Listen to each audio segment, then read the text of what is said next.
satu pilar orang bahagia, ketika dia diberi oleh Allah, dia memandang pemberian itu benar-benar dari Allah dan dia bersyukur. Dan ciri-ciri orang sengsara, dia diberi oleh Allah tapi dia bersyukurnya ke makhluk. Ciri-ciri orang yang tidak bahagia. Maka Sayyidina Muhammad sallallahu alaihi wasallam mengajarkan, apa kata beliau? A'inni ala dzikrika wa syukrika. Ya Allah, syukur sifatmu, zikir perbuatanmu, tolong bantu aku untuk mendapat dua sifat itu. Kalau umat Nabi Muhammad SAW, sang lailanya adalah Nabi Muhammad sallallahu alaihi wasallam. Jika memandang Sayyidina Yusuf membuat tidak sakit badan yang ditoreh-toreh, dilukai, apalagi orang yang memandang kalbunya kepada nur Sayyidina Muhammad sallallahu alaihi wasallam. Nabi, dirinya itu adalah syahadat. Dirinya Nabi itu bagian dari syahadat. Man qala la ilaha illallah Muhammadur Rasulullah mustaiqinan min qalbihi, hadis Sahih Bukhari. Yang baca la ilaha illallah Muhammadur Rasulullah dengan penuh yakin dari kalbunya, Allah haramkan dia dari neraka.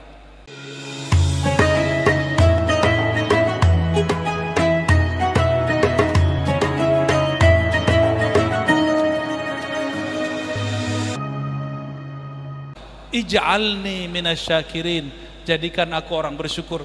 Itu doa Nabi Allah Sulaiman. Apa kata Nabi Sulaiman? Auzi'ni an ashkura ni'matak. Ya Allah, umurku sudah 40. Ini suka berterima kasih, memberi reward. Itu namanya syakur. Itu salah satu nama Allah SWT. Dan Allah suka melihat hambanya memakai sifat itu, sifat suka bersyukur. Senang dipuji orang, suka didoakan orang, apalagi kita kasih orang, kita didoain, senang. Satu pilar orang bahagia, ketika dia diberi oleh Allah, dia memandang pemberian itu benar-benar dari Allah dan dia bersyukur. Dan ciri-ciri orang sengsara, dia diberi oleh Allah tapi dia bersyukurnya ke makhluk. Ciri-ciri orang yang tidak bahagia. Maka Sayyidina Muhammad sallallahu alaihi wasallam mengajarkan, apa kata beliau? A'inni ala dzikrika wa syukrika. Ya Allah, syukur sifatmu, zikir perbuatanmu, tolong bantu aku untuk mendapat dua sifat itu. Jadi walaupun Bapak Ibu ini belajar zikir lama, tapi kalau Allah nggak kasih ilham syukur, nggak dapat. Dan kabar gembiranya Bapak Ibu, salah satu ciri orang yang bahagia, yang selamat, yang Allah selamatkan dia, orang itu dibuat suka berterima kasih. Dan ekspresi terima kasih itu ada dua. Ini perhatikan, kata Sayyidina Muhammad SAW, hadis sahih riwayat Tirmizi, murid Imam Bukhari, afdalud doa alhamdulillah. Doa paling tinggi itu alhamdulillah. Alhamdulillah itu syukur, bukan? Orang bersyukur itu dihitung berdoa walaupun dia nggak ngomong. Jadi bapak-bapak, ibu-ibu suka berbagi, suka memakai pakaian yang bagus, supaya Allah melihatnya. Itu orang sedang bersyukur dan dihitung sedang berdoa walaupun dia sedang tidak melafazkan apapun. Ya, afdalud doa alhamdulillah. Jadi kalau terjemahannya, harfiahnya, seafdol doa alhamdulillah, itu terjemahan. Tapi secara ilmu, dalam ilmu qalbu, doa paling tinggi ketika engkau bersyukur kepada Allah SWT.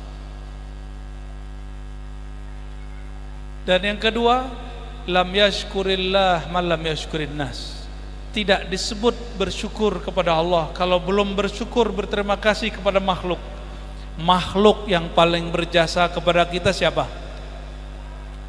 Kenapa Rasulullah berjasa? Enggak, yang ini, yang hidup ini nih.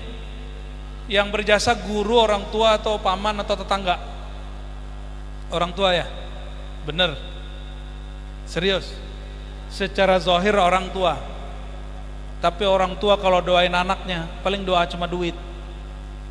Doain sehat, doain dapat jodoh. Tapi kalau guru doain muridnya gimana? Ya Allah, selamatkan muridku di dunia akhirat. Itu doa guru. Maka guru itu, mohon maaf deh orang tua, jangan cemburu. Sayangnya kepada murid lebih panjang, lebih dalam daripada orang tua. Dan Rasulullah SAW mengatakan, ketika Sayyidina Ibnu Mas'ud, beliau waktu bersaf-saf, kakinya agak ke depan, tidak lurus tumitnya dengan tumit yang lain. Maka Rasulullah SAW mundur sejenak dari mihrab dan mendorong Ibnu Mas'ud dengan pelan mengatakan, wahai Ibnu Mas'ud, mundurkan dadamu, samakan tumitmu dengan yang di samping. Aku kepada kalian seperti kal walid ala waladih, seperti orang tua kepada anaknya. Maka beliau, justru beliaulah orang tua sejati. Ya. Bapak Ibu, anak yang belum lahir didoain enggak? Sama Nabi, umatnya yang belum lahir didoain. Lebih sayang mana, orang tua kita atau Rasulullah SAW? Maka orang tua sejati adalah Nabi Muhammad SAW. Maka beliau salah satu gelarnya Abul Alamin, Bapak alam semesta. Abul Arwah, Bapak sekalian arwah. Jika Nabi Adam dapat gelar Abul Ajsad, Bapak jasad. Jadi Bapak jasad siapa? Bapaknya Nabi Adam siapa? Itu ditulis dengan ilham berdasarkan nur Sayyidina Muhammad SAW. Maka itu salah satu produk ringkasan ilmu tentang Nur Muhammad SAW. Itu ada di kitab Maulid Simtud Durar. Oh, yang marah Habib Tad, aneh gak suka Habib, urusan ente, ya. Anggaplah ente gak suka, gak mandang dia Habib atau tidak. Doanya Rasulullah itu ketika beliau udah didatangi oleh Jibril, perintah dari Allah, kasih pertanyaan, ya Muhammad, sorga itu kaplingnya ada, ente mau kapling berapa untuk umatmu? Semuanya gak mungkin, 2/3, setengah, sepertiga, ditanyain gitu. Dimulainya dari kecil, sepertiga, mau gak sepertiga? Mau gak setengah? Nabi diam aja. Mau gak 2/3? Apa jawaban beliau? Saya pilih yang lain aja. Nabi mengatakan, aku pilih ya Allah yang lain. Apa itu? Bukan nasibun fil jannah, bukan kapling di surga. Aku pilih asy-syafa'ah, syafaat untuk umatku. Syafaat secara bahasa Arab dari kata syuf'ah, syafa'ah, itu berarti melipat gandakan. Kalau Nabi kapling, umatnya masuk sorga, dari awal Nabi Muhammad SAW sampai akhir, itu 2/3, berarti masih sisa nggak umat Nabi Muhammad? Kalau ente kayaknya mau aja ya, wah nggak apa-apalah gitu ya. Itu tanda belum cinta sama anak, belum cinta sama keturunan. Sayyidina Muhammad SAW Abul Alamin, Abul Mu'minin, ayahanda semua orang beriman. Beliau nggak bisa tenang kalau masih ada orang baca la ilaha illallah itu disiksa di sorga. Di kolbunya ada iman, disiksa di sorga. Nabi nggak bisa tenang. Ini kalau antum nih dibukain pintu sorga pasti masuk duluan. Anak pikirin belakangan, masuk aja duluan, ya nggak? Bener ya? Coba aja cek, nggak usah jauh-jauh. Lagi terjadi bencana, kita nyelamatin diri sendiri loh. Kalau lagi ada dapat keberkahan, kita mau dapat diri sendiri, kita nggak mikirin orang lain. Sayyidina Muhammad SAW, setelah Allah katakan ya Muhammad, ini pintu kunci-kunci surga, dibuka oleh beliau, beliau nggak masuk, disuruh umatnya masuk. Masuklah umat-umatnya yang dulu mengejar-ngejar surga, tapi mereka lupa yang bukain pintu itulah ruhul jannah, itulah spiritnya ada surga. Nggak ada beliau, nggak ada surga. Tidak ada beliau Sayyidina Muhammad pemegang kunci surga, itu nggak ada surga. Saya mau tanya Pak, mohon maaf, rumah kosong tapi bagus, yang punya rumah muliaan mana? Yang punya apa rumahnya? Saya contoh nih, ini ngayal Pak, ngayal, punya hotel 7 lantai, kuncinya sama kita semua. Saya sama hotel saya muliaan mana? Pilih mana Pak, hotel saya atau saya? Hotel? Wah, matre. Pilih mana? Yang punya hotelnya atau hotelnya? Hotel.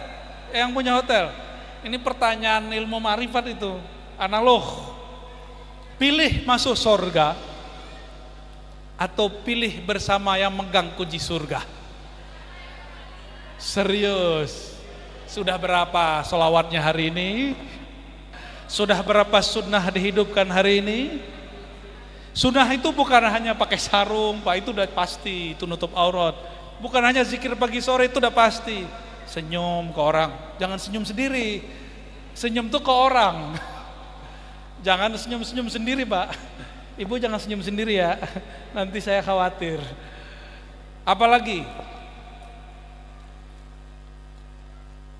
Nabi mengatakan, ya, talqu wajhin, kamu berwajah sumringah kepada orang, nggak mesti senyum, jangan mukanya nggak enak gitu sama orang. Nah ini insya Allah kalau ikut maulid nanti wajahnya walaupun nggak cakep, nggak ganteng, nggak cantik, tapi wajahnya enak dilihat. Amin. Berkat nur Sayyidina Muhammad sallallahu alaihi wasallam. Amin. Nabi ditawarin 2/3 surga untuk umatmu masuk, atau doa syafaat. Apa jawaban beliau? Aku minta doa saja ya Allah. Karena kalau doa, semua yang disebut umat Sayyidina Muhammad SAW pasti masuk surga. Itu cerdasnya baginda SAW. Itu sayangnya beliau kepada kita. Terus kita nggak sayang sama beliau. Kalau Nabi sudah begitu, sholawat masih hitung-hitungan nggak? Nabi sama kita udah nggak hitung-hitungan. Maka Sayyidina Ubay dalam hadis yang sahih mengatakan, ya Rasulullah, kam aj'al laka min sholati. Sholatku, sholat itu 2, sholat sembahyang, sholat sholawat. Kam aj'al laka min sholati, berapa aku sisihkan untuk engkau sholatku. Berarti ke Nabi Muhammad sholat sembahyang apa sholat sholawat? Sembahyang kepada Allah, sholat salawat kepada Nabi Muhammad SAW. Lalu Sayyidina Ubay mengatakan, cukupkah sepertiga wahai Nabi? Bagus. Kalau engkau tambah lebih bagus lagi. Dia nanya lagi, bagaimana kalau setengah? Kalau engkau tambah lebih bagus lagi. Bagaimana 2/3? Jika engkau tambah lebih bagus lagi. Akhirnya dia mengatakan, ya Rasulullah, aj'al salati kullaha lak. Semenjak saat ini aku jadikan sholawatku semuanya utuh untukmu, bukan untukku, bukan untuk kesehatan badanku, bukan supaya rezekiku lancar, bukan untuk tolak bala, mutlak karena aku umat engkau, cinta kepada engkau. Sudah begitu belum? Sholawatnya sholawat Sayyidina Ubay atau sholawat onta? Pernah ramai itu 2 tahun lalu. Ya, kalau onta datang ke Nabi, apa kata onta? Ya Rasulullah, asyhadu an la ilaha illallah wa anna Muhammadar Rasulullah. Wahai baginda, aku bersaksi tiada Tuhan selain Allah, engkau Rasulullah. Habis itu dia segala macam, apa yang diaduin? Onta mengadukan urusan perut. Urusan perut. Kembali ke hadis yang di awal saya baca. Taiba abdud dinar, ta'isa abdud dinar, ta'isa abdud darahim. Sungguh akan lelah, pasti capek hati orang yang cinta kepada duit. Sholawat supaya duit banyak, sholawat supaya melariskan dagangan usaha. Ente boleh begitu tapi lelah kolbunya. Tidak dilarang cari duit, tidak dilarang sholawat untuk memperbanyak duit, tapi kolbunya lelah. Kenapa? Karena sholawatnya bukan untuk Nabi Muhammad SAW. Sholawatnya untuk apa? Untuk duit. Sholawatnya untuk sakti. Sholawatnya untuk orang kesurupan. Sholawatnya untuk menetralkan tempat rumah. Itu enggak masuk. Allah bersolawat ke Nabi Muhammad supaya duitnya banyak enggak? Allah. Saya mau tanya itu. Allah itu sholawat ke Nabi Muhammad ada tujuannya enggak? Biar duitnya banyak. Emang Allah masih butuh duit? Biar sehat. Begitu enggak Allah sholawat? Maka maksud Sayyidina Ubay, aku jadikan sholawatku semuanya untuk engkau sebagaimana Allah. Tidak bersyarat. Tidak bersyarat. Itu yang disebut hubbun Nabi SAW, cinta kepada Nabi Muhammad SAW. Maka beliau mengatakan, hadis Sahih Bukhari, Kitabul Iman, la yu'minu ahadukum. Ini perhatikan, ini nggak dihitung beriman Pak secara hakikat. Dalam ma'rifat dimaafkan. Tidak beriman kamu. Ini dalam ilmu hakikat terjemahannya harfiah. Kalau dalam ilmu kemarifatan naik sedikit pakai adab. Tidak sempurna iman kamu. Pilih mana? Terjemahan yang mana maunya? Bahasa Arabnya sama. La yu'minu. Tidak beriman. Pakai yang pertama dulu ya.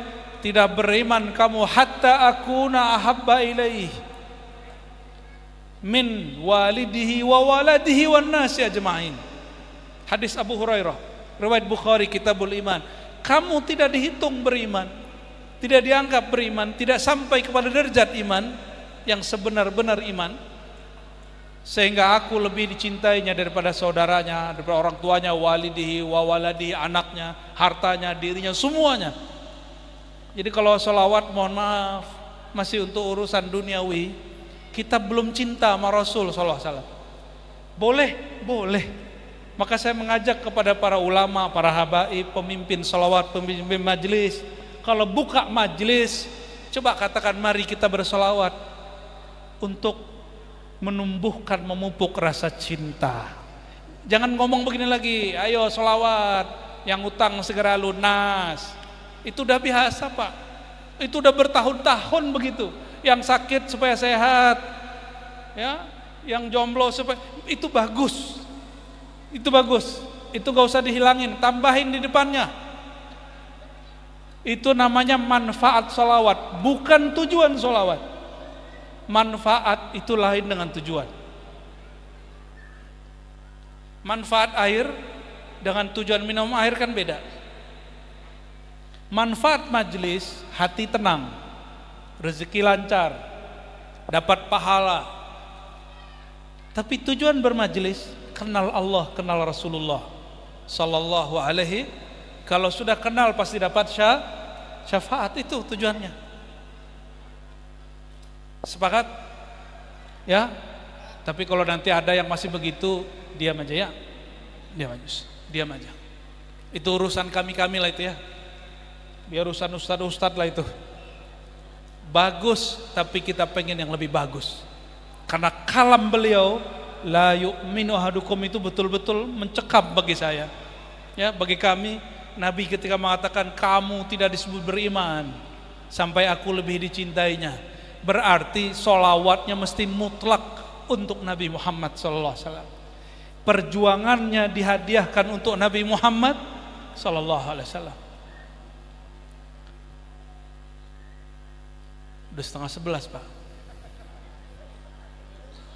Coba yang pakai jenggot pengen disebut aswaja, pengen disebut bermanhaj sunnah, atau pengen disebut menghidupkan sunnah kekasihku? Apa bedanya? Pakai sarung, ini pakai gamis. Ini kenapa nih pakai sarung, pakai gamis? Supaya disebut pengurus masjid yang soleh. Pakai gamis supaya disebut apa Pak? Soleh. Atau disebut bermanhaj sunnah. Itu supaya disebut, berarti ada orang yang nyebut. Itu riya, syirik khafi. supaya disebut bermanhaj aswaja. Itu syirik khafi. Hati-hati. Maka tidak semua orang yang mengklaim dirinya bermanhaj aswaja kolbunya selamat. Dia mesti dibimbing kolbunya oleh orang-orang yang kolbunya kenal kepada Allah Subhanahu wa taala. Jadi kalau dia nanti jadi dai-dai aswaja, singa-singa aswaja, kolbunya jangan singa. Mulutnya aja singa. Hatinya purnama. Hatinya mesti purnama. Kita punya karisma menakutkan boleh, tapi kalau udah ngomong kelembutan, itulah Sayyidina Ali, itulah Sayyidina Umar. Sayyidina Umar jangankan hewan buas Pak, iblis syaitan ada Sayyidina Umar pojok situ langsung kabur, apalagi binatang buas. Karena setiap sahabat-sahabat itu wali Allah, setiap wali Allah ada malaikat yang menguatkannya. Jangankan sahabat Umar yang ilmunya di atas hampir rata-rata semua sahabat kecuali 1, 2, 3 sahabat. Ada sahabat tukang nyanyi. Ini bayangkan, ini tukang nyanyi nih. Tapi dia sahabat Nabi, mandang Rasul, Allah berkahi dia dengan nur kewalian. Namanya Hisan bin Sabit. Hisan bin Sabit dalam hadis Sahih Bukhari dan Muslim dikatakan, beliau ini duduk-duduk di masjid, nyandar-nyandar terus baca syair. Nabi sudah wafat sallallahu alaihi wasallam, Sayyidina Abu Bakar sudah wafat, yang hidup Sayyidina Umar, Utsman, Ali. Khalifahnya Sayyidina Umar. Hisan bin Sabit berdendang di masjid. Berdendangnya di mana? Ini kan super rame nih, ya. Sahabat kita Ustadz Hadi Hidayat rame sama Ustadz dari Balikpapan nih kan. Ya, sebenarnya nggak perlu rame-rame. Kalau mereka mau jumpa aja, ya jumpa. Jangan kemudian balas-balasan lewat YouTube, lewat sosial media. Jumpa, mesti ada orang yang memperjumpakan mereka. Barangkali MUI, ada ulama di sini pengurus MUI, suratin dua-duanya, ketemuin. Kenapa? Perintah wajib dari Quran, fa aslihu baina akhawaikum. Orang beriman bersaudara, kalau bertengkar kita islah. Oh dia beda manhaj sama saya. Kan Nabi nggak nanya ente manhajnya apa, yang penting syahadat la ilaha illallah Muhammadur Rasulullah. Sepakat? Sepakat. Sayyidina Hisan itu dipelototin sama Sayyidina Umar. Sayyidina Hisan bukan setan, maka nggak kabur. Yang kabur siapa? Setan. Kalau wali nggak kabur, berargumentasi mereka. Ketika Sayyidina Umar mempelototi begitu, Sayyidina Hisan bilang, Umar, dipanggil. Setan lari. Sayyidina Hisan mengatakan, Umar sini. Itu khalifah dipanggil begitu sama dia. Ada yang berani manggil Pak Presiden begitu? Ini khalifah, Pak. Khalifah orang yang ada nur kewalian dalam dirinya. Dipanggil, Umar, ente sini. Apa kata beliau? Hei Umar, saksikan. Aku ini pernah berdendang bernyanyi di depan orang yang lebih mulia daripada engkau. Kaget Umar. Oh ternyata ini singa juga nih ya. Dan aku didoai oleh baginda Nabi Muhammad SAW. Ini kata Sayyidina Hisan bin Sabit. Allahumma ayyidhu biruhil kudus. Ya Allah kuatkan si Hisan, si penyanyi itu dengan ruhul kudus. Ulama kita berbeda pendapat ruhul kudus itu Jibril atau malaikat sendiri. Kalau Al-Fakir memahami ruhul kudus itu kadang disebut Sayyidina Jibril, kadang itu malaikat yang lain. Ada ar-ruh al-kudus, ada ruhul kudus, itu lain. Ini bukan roh kudus yang antum dengar itu lain lagi. Itu urusan agama sebelah, mereka mungkin punya makna lain. Kita nggak mau mengikuti atau ngerecokin tafsir mereka, ya. Ntar jadi penistaan agama lagi, ya. Menista agama sendiri udah repot. Itu Sayyidina Umar diem. Apa kata Sayyidina Hisan?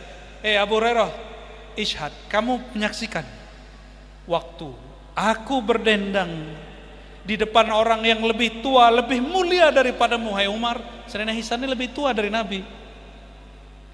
Dan beliau malah mendoakanku, bukan malah mempelototiku.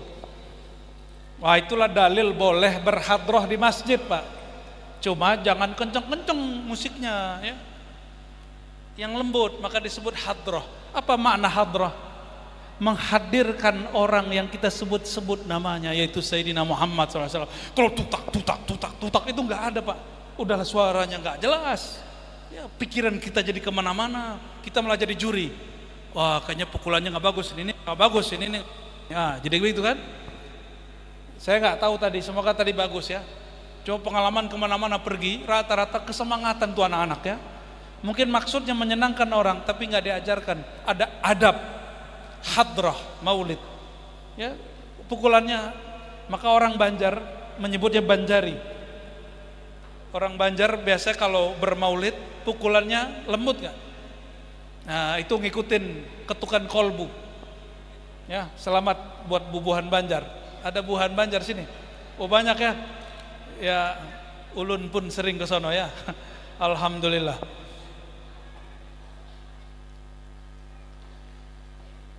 Sayyidina Muhammad sallallahu alaihi wasallam cintanya kepada kita bahkan sebelum kita lahir. Maka beliau, sebelum beliau berpindah alam, wafat, Nabi masih perlu baca la ilaha illallah nggak kalau meninggal? Ayo Pak, saya dengar nih ada satu kelompok nggak tahu di Kaltim apa di mana, Nabi Muhammad tuh ma'rifatnya belum sempurna katanya gitu. Kita tanya, loh kenapa bro? Nabi Muhammad tuh meninggal yang dibaca ummati ummati. Kalau bapak-bapak ini kayaknya ummahati ummahati, emak-emak, istri-istri gitu kali ya. Kalau ibu apa bu? Ya bapati bapati gitu ya, emas gitu. Sayyidina Muhammad SAW kata orang ini wafat waktu sakarat, bukan la ilaha illallah yang dibaca ummati ummati ya salam. Ini orang nggak ngerti, ingin ngomong tasawuf tapi kelewat. Ilmu tasawuf itu ada ilmunya. Nabi dirinya itu adalah syahadat. Dirinya Nabi itu bagian dari syahadat.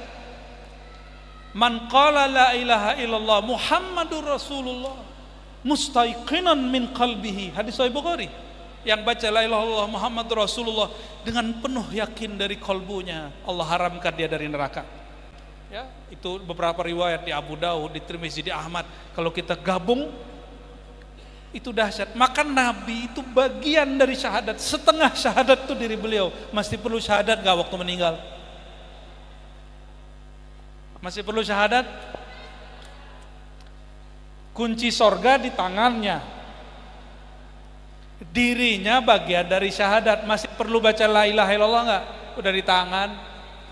Terus talqin la ilaha illallah itu perlu untuk siapa? Yang la ilaha illallah belum di tangannya, belum tembus ke kolbunya.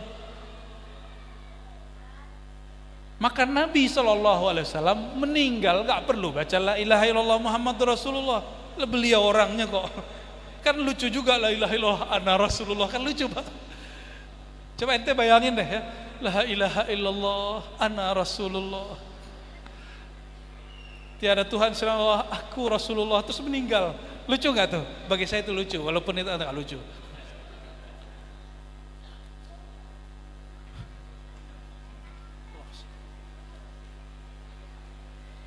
Nabi itu sakaratul maut merasakan nggak? Merasakan. Tapi kesadarannya hilang nggak? Apa yang beliau rasakan? Beliau mengatakan ummati. Ini saya dengar dari guru saya. Guru kami sahibul maulid, yang suka juga berbuat maulid. Zahir batin, dunia akhirat, langit bumi. Kata dia, semua malaikat itu merayakan Nabi Muhammad SAW. Kenapa ente nggak merayakan? Apa kata beliau? Beliau membaca ummati itu maknanya salah satunya itu kan dibaca beberapa kali, ummati ummati ummati. Salah satunya beliau mengatakan, ya Allah, sakitnya sakratul maut itu cukup diberikan kepadaku, jangan diberikan ke umatku sallallahu alaihi wasallam. Maka siapa yang faham makrifat Sayyidina Yusuf?